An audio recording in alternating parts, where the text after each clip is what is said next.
You'll notice something different in Book 3, different from the first chapters of Book 1 and Book 2. In those first chapters of Book 1 and Book 2, Steinbeck has told us neither about the Hamiltons, the Trask, nor Kathy, but rather has given us these interstitial chapters. The first one talking about the history and geography of the Salinas Valley, and the first chapter of the second book talking about the new century and how people look backwards and forwards. But here it's different. I don't have any conclusion. I don't know what to make of it other than to just point it out that this chapter resumes the Hamilton side of the story. So we are in chapter 23, and we've seen chapter 2 was an introduction to Samuel Hamilton. Chapter 5, an introduction to Samuel Hamilton's entire family, meaning John Steinbeck's mother and all of his aunts and uncles and his grandparents on his mother's side. And then in chapter 14, almost an entire chapter, mostly a chapter devoted to his mother, Olive Steinbeck. So chapter 2, 5, and 14 are the specific Hamilton chapters so far, and we resume here really just picking up from chapter 5. And so we are introduced briefly to some of the children of Samuel Hamilton, and then a little bit more detail here in this chapter. And of course, Will and especially Samuel have been interspersed into the Trask narrative as well. So this chapter, chapter 23, resumes with Una, and Una, we heard, was the only one with a kind of a darkness back in chapter 5, and now we get some more of that darkness. So she marries someone who is a scientist who is in the field of photography, or rather color photography, but something really strange is afoot, and it says that she was not beautiful like Molly, but beautiful in her way, and just what a sweet, charismatic person she was. And she dies up in Oregon with this husband, and when her body is returned to them in the Salinas Valley, she's all broken up, and our narrator, John Steinbeck, tells us that Samuel suspects that this was a suicide. So she seems like she lives in abject poverty.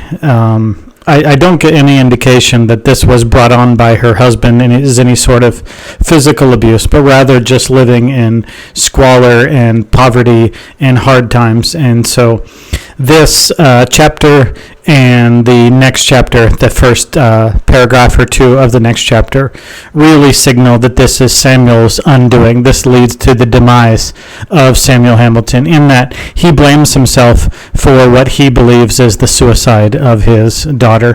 And so just a sad story, but also the sadness is doubled when we see what it does to Samuel. Liza, not because she doesn't love her daughter as much as Samuel does, but for her religious reasons. She expects nothing good to happen in life. She expects all good, or most good, to be future-oriented. So she does not experience the same level of grief because she has different expectations than her husband. So Una's death is a tragedy for the whole family, but it seems like Samuel and Tom are the most affected. I guess the highlight, or the one that's the most positive, is also the briefest mention after Una is Joe. And we saw back in chapter 5 that Joe had the least skills, the least everything really of the boys, and so Steinbeck said Riley back there in chapter 5 that if it was times past, they would have sent him into religious studies, but now in modern times, someone completely worthless joins academia. Well, Joe has found the greatest profession, in that it turns everything that is a weakness in other men into a positive in that new field of advertising. So is Steinbeck being hilarious and taking jabs at religious clerics, academics, and people in advertising? Yes, he is, but he's also doing something at the same time, and that is, I think, offering a relief and a contrast way back to the parenting of Cyrus Trask, who sees Adam as imperfect for the military and therefore tries to shoehorn him into a military career, and sees his other son Charles as perfect for the military and disallows him from joining the military. So when you have a loving household east of Eden, you can turn your negatives into positives, and when you have an awful dysfunctional household like Cyrus Trask, you can turn your positives into negatives. And so after Una's probable suicide, Joe's turning his frown upside down through advertising. The meat of the chapter is about Tom, who is said to be a warm person, but without really the inability to express his warmness, not knowing how to express his warmness. He's shy. He doesn't have the care for business. The other sons try to get him involved in business, and he just simply doesn't care about winning or losing. It doesn't spark any joy. Steinbeck remembers he and his sister waking up and looking under their pillows and finding gum, and that was a signal that Tom was around, and so someone who brings joy to his niece and nephew. Steinbeck fondly remembers going fishing with Tom and just the warm presence and the nuzzling with Tom, but not really anything he said or even how he said it. He can't remember any words or even the voice of Tom, just that he was a kind, warm presence. He was a man out of his time or out of his place, or maybe out of his time and his place, in that he wrote poetry, but that was hidden and then burnt. Only one person ever saw it, and so he did have a means of self-expression, but unfortunately that means of self-expression wasn't welcome in the day that he lived.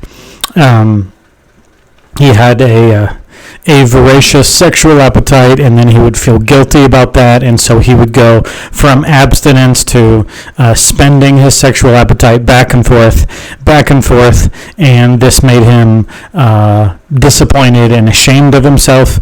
A story is told of Steinbeck's sister, who doesn't feel comfortable with the traditional role of what a girl would be. She feels more like the traditional role of what a boy would be, and of all the people in the world, she thinks Tom can help her transition genders, and Tom says it's impossible. You're either born a boy or a girl, and Mary is extremely disappointed in him. And so Tom, we see in this little story, cares about truth and love, and it disappoints him that he disappoints her, that he can't direct her into the life that she would feel more comfortable. Really confounding and confusing phrase in this chapter, but we learn of Una's death, and then it says that Tom shrieks, and then he comes home in the darkness, and there is a sheriff there to arrest him. So you can imagine whatever you want to imagine that means, but I like to imagine maybe that Tom heard about his sister's untimely death. Maybe he also believed it was a suicide, and he drank too much and maybe was waving a gun around, and a sheriff kindly arrested him to prevent further heartache. So something dark happened at some point in Tom's life. I'll just read a couple paragraphs from chapter 5 to go back in time what was said about Tom. Tom, the third son, was most like his father. He was born in fury, and he lived in lightning. Tom came headlong into life. He was a giant in joy and enthusiasms. He didn't discover the world and its people. He created them. When he read his father's books, he was the first. He lived in a world shining and fresh and as uninspected as Eden on the sixth day. His mind plunged like a colt in a happy pasture, and when later the world put up fences, he plunged against the wire.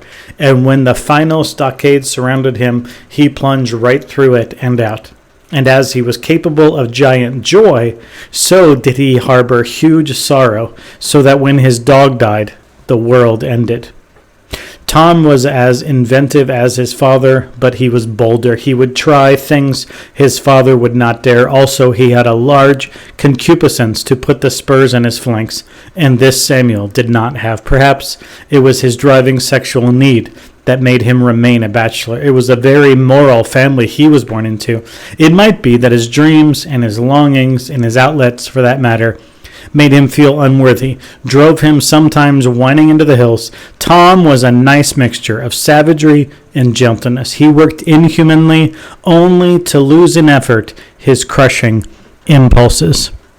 Then Steinbeck digresses about how Irish people are. Then he closes out that chapter 5 section on Tom, talking about Molly's speech impediment and how Tom had the confidence that he could fix it. He did fix it, but he was so grossed out by cutting a membrane under her tongue that he ran away screaming. So that section I read was from chapter 5.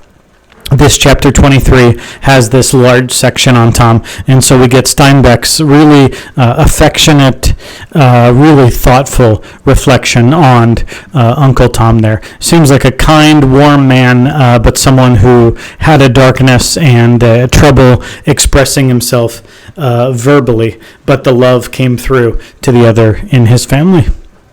So after Una, Joe, and Tom, the fourth Steinbeck child of Samuel Hamilton, Desi is mentioned, and Desi has a dress shop in Salinas, and Steinbeck says it's one of the best things that happened to Salinas, one of the best things for sure that happened to the women in Salinas. The women in Salinas had no real joyful outlets, and Desi provided that, and her dress shop was a great excuse to get together as women and just let your hair down and be your real true selves. And so just when you think something in this chapter is going to be hugely encouraging, we learn that some circumstance that Steinbeck claims ignorance, whatever it was, some failed love absolutely sapped the drain and joy from Desi, and she became a joyless person.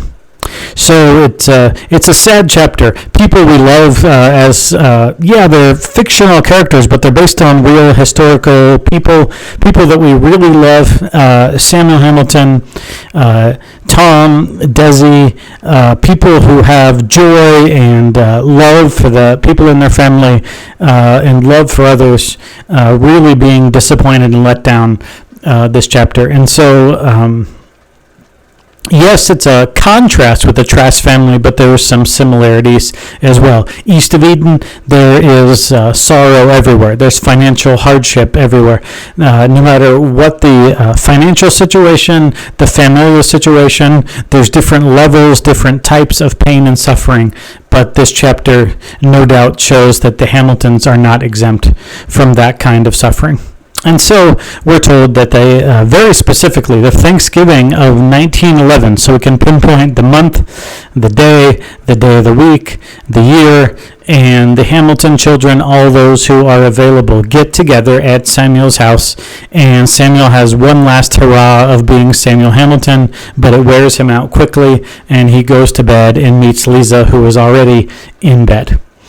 The kids stay up and have whiskey and discuss their father, and they're all aghast that they've all realized simultaneously that he's now an old man. They turn to Tom. Tom is the closest in proximity geographically. He's seen Samuel more than the other kids, so they want a scapegoat, and they blame him. And Tom, why didn't you tell us?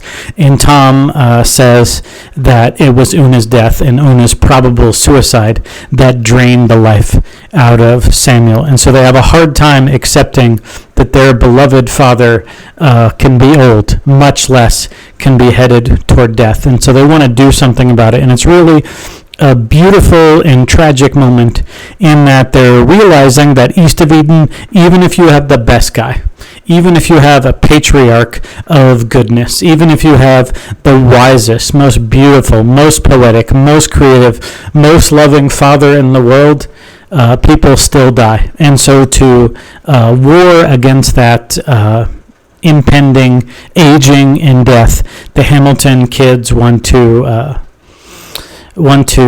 concoct a plan. And so they plan on tricking their father, but trying to respect him in the way that they trick him, but all out of a motivation of love in order to visit. And so to essentially retire without admitting that he is retiring, to go on a vacation that will never end.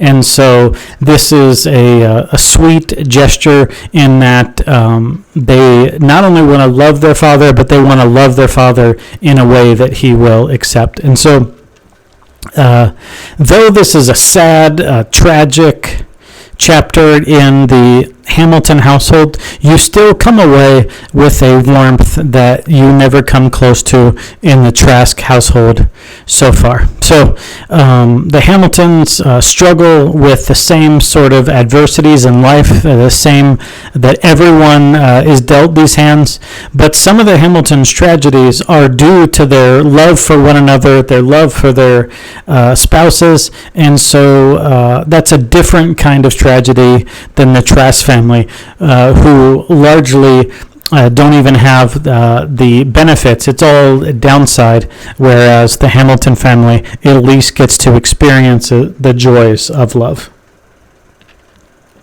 Reading this chapter about the Hamiltons and thinking about how it contrasts with the Trask reminds me of this great quote by the literary scholar from Oxford, medieval scholar C.S. Lewis, said this.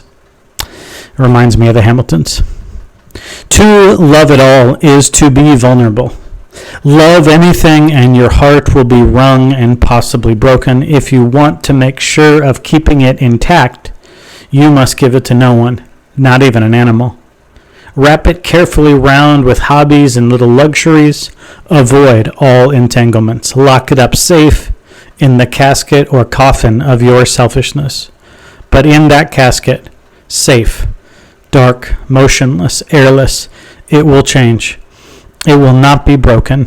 It will become unbreakable, impenetrable, irredeemable. To love is to be vulnerable. The Hamiltons are a family who love people who love each other, and to love is to be vulnerable.